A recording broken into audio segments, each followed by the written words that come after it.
We'll call up our last presenter, Dr. Duc Pham, Impella Bridge to Recovery Smaller Pump Experience. Thank you, and good morning to everybody. I'd like to thank the organizers, and in particular, Marwan, for inviting me to speak here. It's amazing how big this conference has grown over the last few years. I presented at the first one in 2017, and the room was like this stage and maybe 2 rows of patients, of audience, and it's grown dramatically.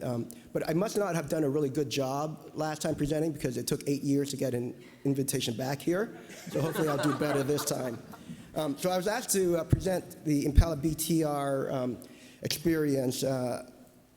These are my disclosures. I am a consultant for Abiomed, and I am an investigator in the BTR early feasibility trial. Just a few quick slides for introduction. As we all learned over the last few days, we're all familiar with the epidemiology of cardiogenic shock in our ICUs.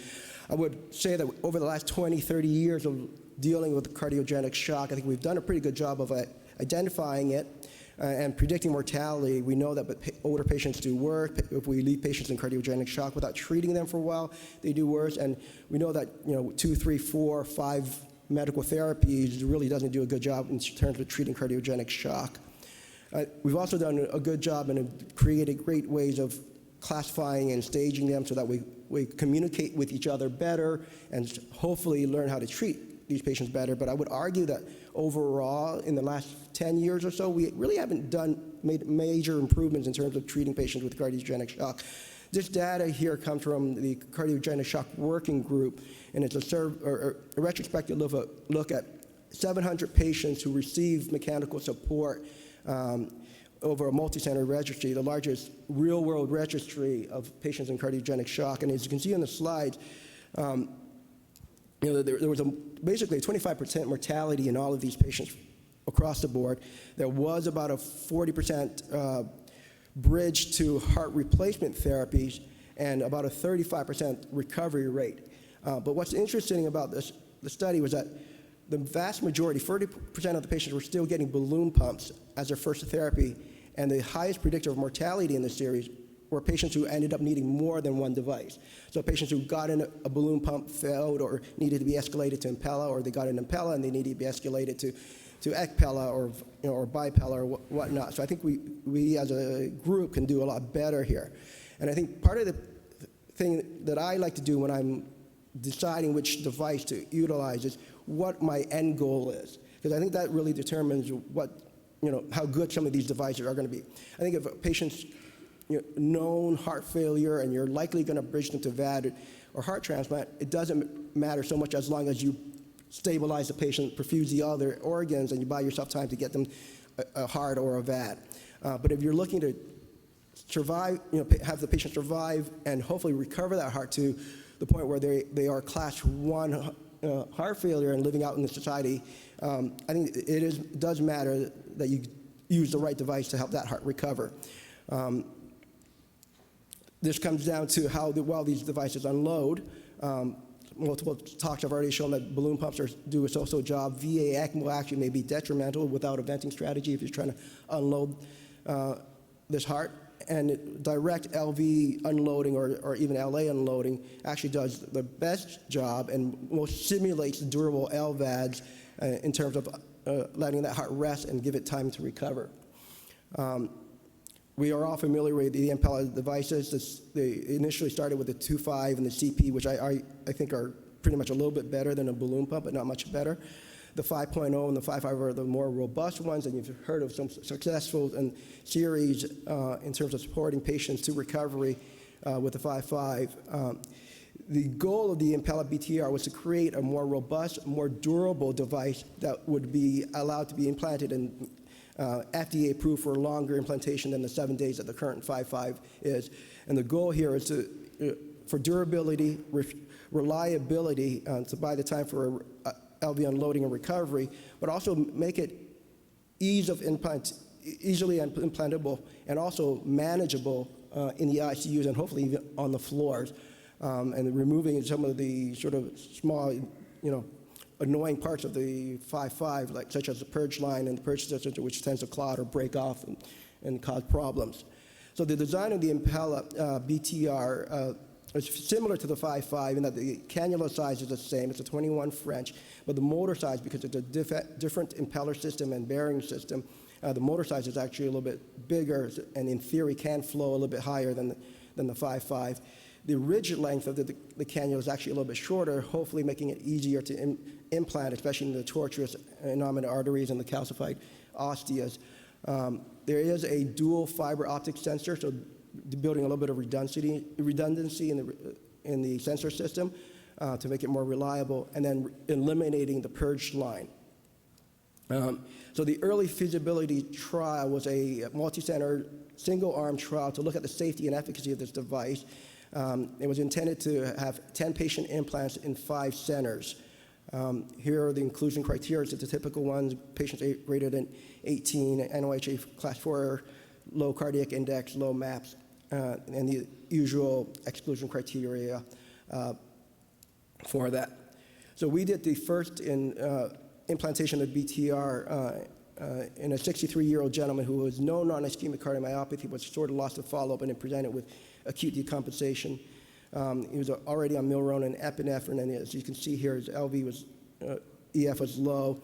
He had a cardiac index about 1.4 with a PAPI of about 1 here. Going into a little bit of renal dysfunction, liver and lactate otherwise were fine.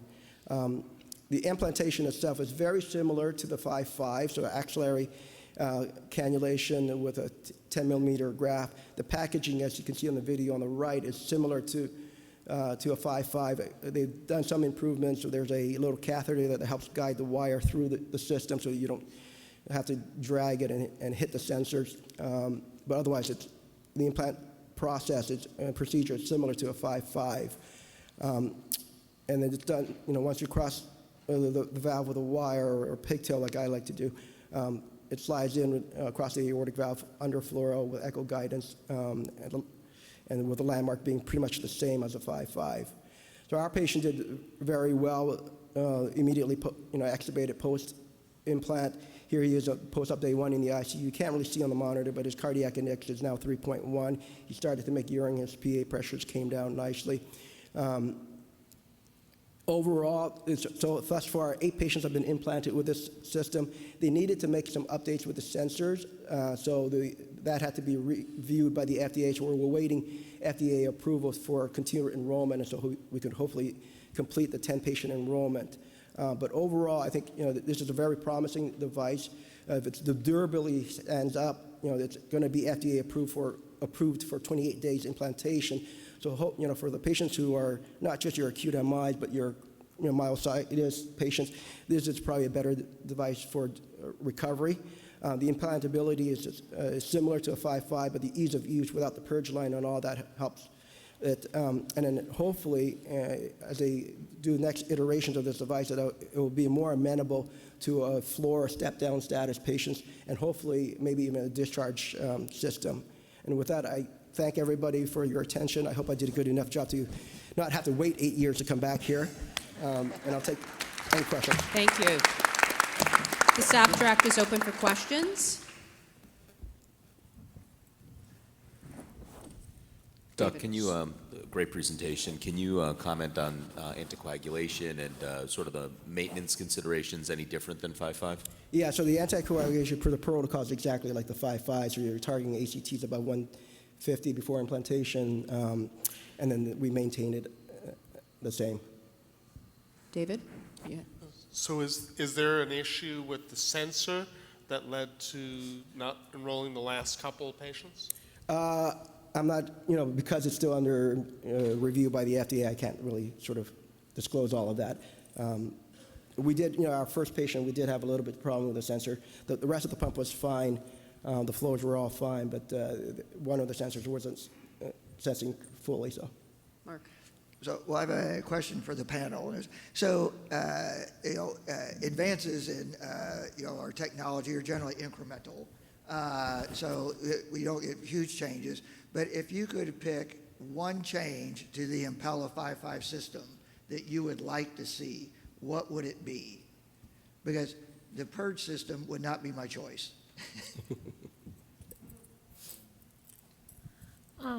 That's a tough one. I mean, I know it's probably a very long shot, but the use of anticoagulation, it's, I think, one of the biggest complications we get of repeatedly needing to, like the blood checks for PTTs, the bleeding risk, mostly that, but it's a long shot. Can I get an LV pressure sensor on the device? I'd like that to directly measure LV pressures.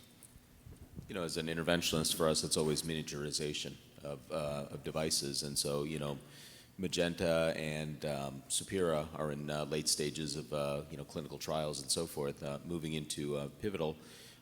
You know, these are 10 French devices that can deliver 5.5 liters of flow, higher, actually, on boost mode. So, you know, for us, if a device that can stay in for a period of time, support through recovery, and still capable of perc ax placement, I think that would be amazing.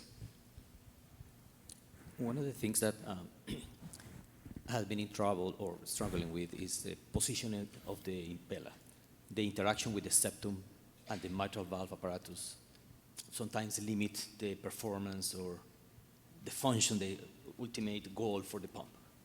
I don't know how to change that, maybe. But this is one of the things that I think that if we can work and solve, is going to be great. Yeah, I would agree. Something, a pump that doesn't move, that may be more challenging. Maybe that involves, for example, some hybrid where there's a net or something that opens up that prevents it, because otherwise I can't imagine patients walking around too long without something happening. So we need a smaller pump, something that doesn't move and doesn't destroy the aortic valve by not moving, cheaper, right? Because I remember meeting someone from J&J earlier who told me, well, it's the engineering. I'm like, I don't give a shit. We need it cheaper. I'm not paying for the engineering. I'm paying for the device. And we all, like, it's a $55,000 device in Canada, so I actually don't care about the engineering. I care about how to get it into more patients and anticoagulation. And I love the LVEDP. So we've given 5 things that J&J needs to go back and do some work. Yeah, and so in full disclosure, actually, we've done some preclinical work for Magenta Medical, so we've worked with them. And actually, we did the original work for the 2.5. Actually, I wrote the paper. But so it's interesting, though, because the Magenta Medical, though, right, the real difference, though, is that the pump isn't smaller, right? It's how they did the cage. Because one of the problems, right, that Impella has is that it's in that silicone cage. Because actually, the smaller you get, the engineering gets more complicated and actually requires greater anticoagulation. So in their design, smaller isn't necessarily better per se. Because the other one that I would add, though, is because right now it works pretty well, right? Even the 5.5, right? We all have patients out weeks and sometimes months. But actually, the external components need to be miniaturized and safe for discharge. Because many of these patients, too, that we saw earlier, you know, we ultimately get to the point where if they're not a VAD or transplant candidate, well, we put them back on inotropes and take it out. Well, the answer is, well, if I could send them home for 3 months, the answer is they might recover, right? And they may be able to transition to medical therapy. But I think all these suggestions are great, but personally, getting rid of the purge system is not a major problem at the moment. And I understand why they did it, but I think there's other things that would actually make us all happier. So I think what we all describe here is the unicorn of acute devices, right? Yeah. Smaller, better, more durable, longer, and dischargeable. Cheaper, as she said. And Yeah, cheaper. too, cheaper. My God. Stavros. Thank you. This is great, guys. And just 2 points. First, it's amazing that we're developing technologies like this. If you think of the hearts we recover after durable VAD, after we remove the apex, which for the rotational mechanics and the torsion is the most important thing in the heart, you can imagine the potential if you have a device that is not going to remove that and it's going to support the patients for mid-term or long-term, right? So that's one thing. And the second point, it has to do with the patient selection. The patients that, all of these studies that were done the last few decades and identified the common sense thing that if the patient is not burned out, they will recover more. And as you know, when the patients are not burned out, I'm sorry guys, but they don't want to go to the surgeons unless they are really, really sick, right? If you have a device that can be done without sternotomy, you will be able to reach the patients that the recoverability of these hearts will be higher. So these are just two of the reasons why this technology can really be a game changer. Thank you, Stavros. I think those comments are very well placed and really pushes the field forward, right, into really thinking about recovery and really picking the ideal patients and thinking, looking at the data now, asking which are those patients that actually do recover and don't need a longer implant. And the problem with the recovery field, it's not a problem, but the observations are that it does take months, maybe within 6 months, even out to 2 years, as some of the data would suggest, right? So, I mean, having durability with these devices would be incredible. Absolutely. So one quick comment on behalf of any or all the cardiac surgeons out there is, as Stavros has suggested though, is we're becoming trauma/salvage surgeons because of the changes in medical therapy as well as new devices. The patients that we operate now really are end-stage sicker and sicker, even for coronary disease. The answer is there's no easy coronary cases anymore. So the answer is get used to it. And I think with that, we'll close this session. This was an incredible opportunity to hear all the novel work that's being done. And thank you to all of our speakers and our panel.